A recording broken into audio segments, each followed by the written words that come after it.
This is a lovely little John Knibb Oxford clock made in about 1680, and I think it's a little beauty. It's got this lovely walnut case, carved pediment on top, nice walnut bracket, and it's just a quality little clock.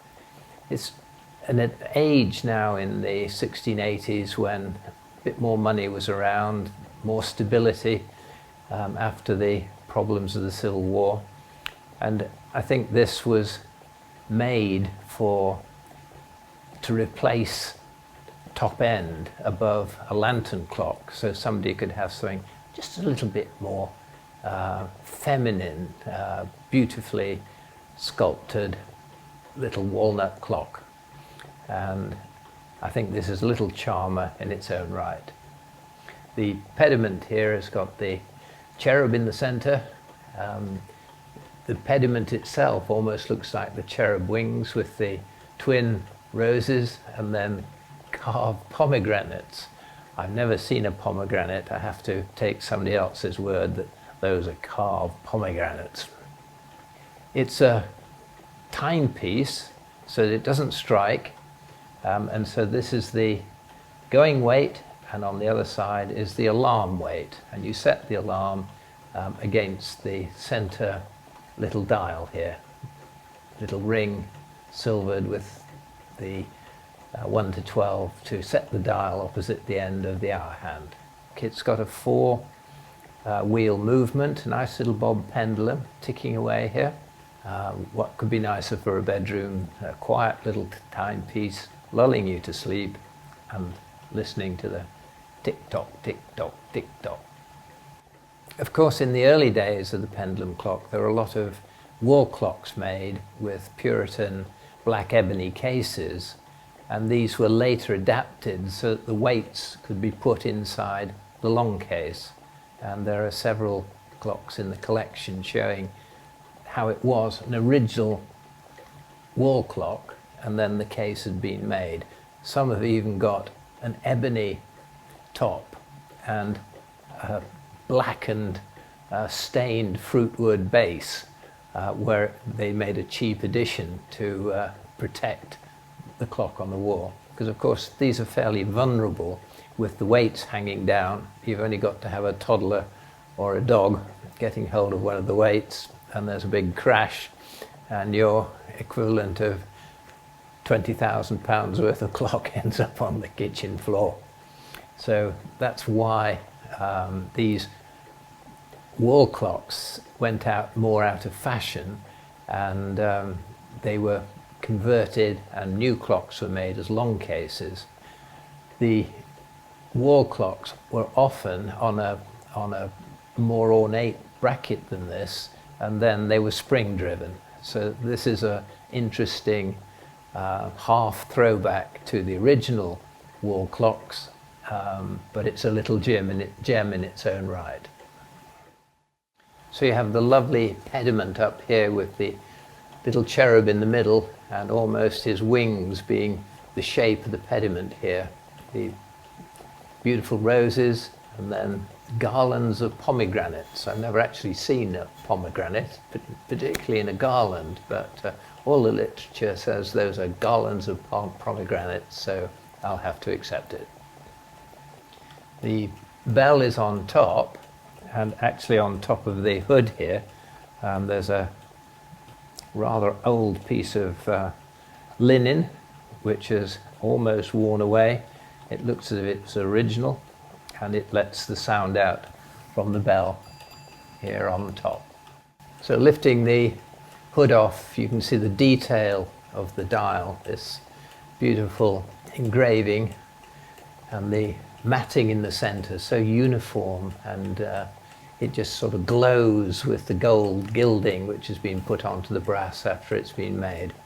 And then the pair of lovely hands, the deeply sculpted, quite thick hands, but the chamfered and beautiful scrolls.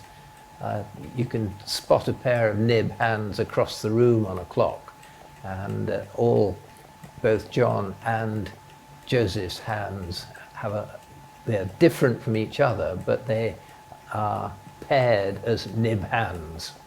And both John and Joseph had their own individual style. And this is very much a John Knibb hand, a beautifully three-dimensional hand and closely filed and finished to immaculate detail. And look how wonderfully the signature is integrated into the gap below the 6 and the garlands in the corner. Beautiful scroll in each corner, and then the John Knibb oxen fake it. Nicely balanced, beautifully engraved. Everything about John Knibb's work is high class. It's very rare that you could ever find anything which hasn't been done to perfection. I never know whether the Oxford factory supplied inexpensive parts to London to be sold at vast profit, or whether London was the sweatshop using immigrant workers who supplied bits to Oxford to be made for the gentry. We'll never know. It's very much a bedroom clock, and I'll just move the hand forward so it goes off for you at 2 o'clock.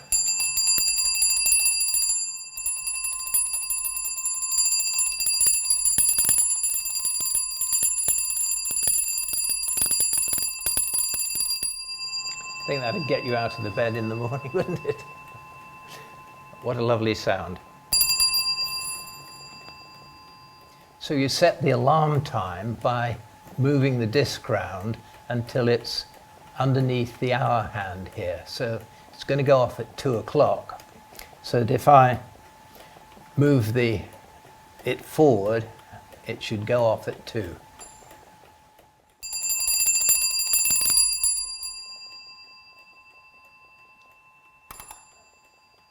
The hood itself just lifts off, slides up like a long case clock to reveal the lovely little 4-wheel movement inside and the little bob pendulum ticking away there. You can see the escape wheel at the top with the pallets releasing each tooth in turn as the pendulum swings tick-tock, tick-tock, tick-tock. And then that goes down to the crown wheel below, which you can see revolving. Then that goes into the third wheel of the train. You can just see the third wheel creeping around the corner, being driven by the great wheel with the rope alongside it. And then underneath the dial, you can see the motion work, which converts the minute hand to drive the hour hands, and it's a very simple little clock with the fewest gears possible to reduce cost. And a much more even tick than a lot of the very early hand-filed teeth. It sounds as if this escape wheel was made on a gear cutting machine, which was accurately placing the gap in between the teeth, because you get this wonderful uniform tick-tock all the way around. There's no one tick which is longer or shorter than the other tock.